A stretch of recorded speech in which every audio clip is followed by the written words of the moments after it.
नमस्कार विद्यार्थियों, बीए पाठ द्वितीय हिंदी साहित्य प्रथम प्रश्न पत्र के अंतर्गत कविदेव पद्य व्याख्या श्रृंखला भाग 8 में आपका स्वागत है। इस पद्य का मूल पाठ आपके सम्मुख प्रस्तुत है। वो इस तरह से है। राधिका कान्हे को ध्यान धरे, तब कान्हे हवे राधिका के गुण गावे। त्यों असुआ बरसे बरसाने को, पाती लिखे लिखी राधिका ध्यावे। राधे हवे जावत है क्षण में, वह प्रेम की पातिले छाती लगावे। आपू में आपुन ही उड़झे, सुरझे बिरझे समुझे समझावे।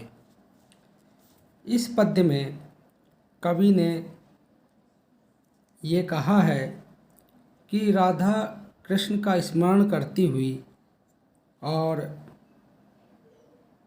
कृष्ण को एक प्रेम पत्र लिखती है, और वो पत्र लिखते समय भूल जाती है कि मैं राधा हूँ।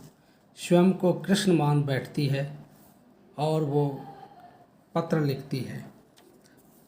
कभी वो स्वयं को कृष्ण मानती है, कभी राधा मानती है, और वो उलझन सी जो है वो सुलझ ही नहीं पाती है। यानी एक विरह विदग्ध नायिका की जो मनोदशा है, उस मनोदशा का इतना सुंदर चित्रण यदि कहीं हो सकता है तो वो देव के इस पद्य में हो सकता है। कवि कहते हैं कि राधा अपने कृष्ण का ध्यान करती है और तल्लीन होकर वो भूल जाती है कि वह राधा है, और वो स्वयं को कृष्ण समझ बैठती है और वह स्वयं अपने ही गुणों का बखान करने लगती है। उसकी आंखों में आंसू बहने लगते हैं। वह बरसाने को पत्र लिखती है, जब बरसाना एक जगह है, और लिखकर राधिका के बारे में सोचने लगती है। मतलब खुद लिख रही है, जबकि क्या लिखने लग जाती है, जैसे कि कोई कृष्ण लिख रहा हो। फिर वह क्षण भर में राधा बन जाती है। उसे ध्यान आता है कि नहीं, मैं तो कृष्ण नहीं हूँ, मैं तो राधा हूँ। और वह अपने प्रेम के उस पत्र को अपने सीने से, हृदय से लगाती है, और प्रेम भाव से विभोर होकर वो अपनत्व को भूल जाती है। वह अपनेपन को भूल जाती है, स्वयं को, स्वत्व को भूल जाती है। वह कभी तो स्वयं को श्री कृष्ण समझती है, और कुछ समय बाद में, कुछ पल बाद में वह संभल जाती है और स्वयं को राधा समझने लगती है। इस प्रकार वह अपने आप की जो उलझन है उसमें और उलझती चली जाती है। कभी वह उलझन को दूर करती है, कभी उलझती है, कभी सुलझती है, और स्वयं को समझाती है और आगे बढ़ती है। तो ये जो पद्य है, इस पद्य में एक तरह से भ्रम का सा भाव यहाँ पर पूरे इस विस्मरण का सा भाव इस पूरे पद्य में दिखाई पड़ता है कि कभी स्वयं को कृष्ण समझ लेते हैं, कभी राधा मान लेते हैं, कभी राधा समझकर पत्र लिखते हैं, कभी कृष्ण समझकर पत्र लिखते हैं।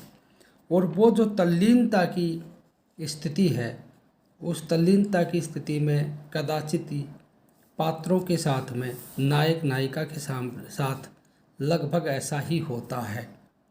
यहाँ कवि भी न केवल वो तो राधा और कृष्ण यहाँ पात्र हैं, लेकिन कवि की यहाँ भक्ति भी बहुत सर्वोपरि रूप में परिपाक उसका हुआ है कि किस तरह से वो भूल जाते हैं कि उनके लिए कृष्ण सर्वोपरि हैं या राधा सर्वोपरि हैं।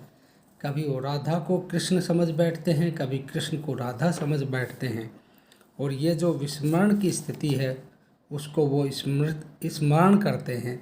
ये इस तरह का जो भाव है हिंदी साहित्य में कदाचित कम ही देखने को मिलता है, जो देव के इस पद्य में दिखाई पड़ता है। बहुत ही सुंदर पद्य यहाँ पर प्रस्तुत कवि ने किया है, इस भाव को लेकर, इस क्रिया को लेकर।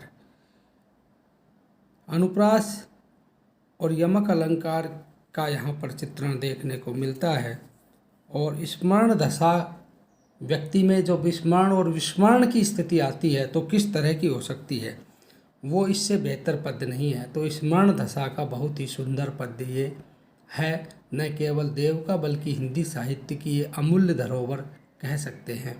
सवैया छंद का यहाँ पर प्रयोग है। पद्य में वर्ण मैत्री भी है, पद मैत्री भी है, लय भी है, तुक भी है, संगीतात्मकता भी है, लाक्षणिकता भी है, व्यंजकता भी है।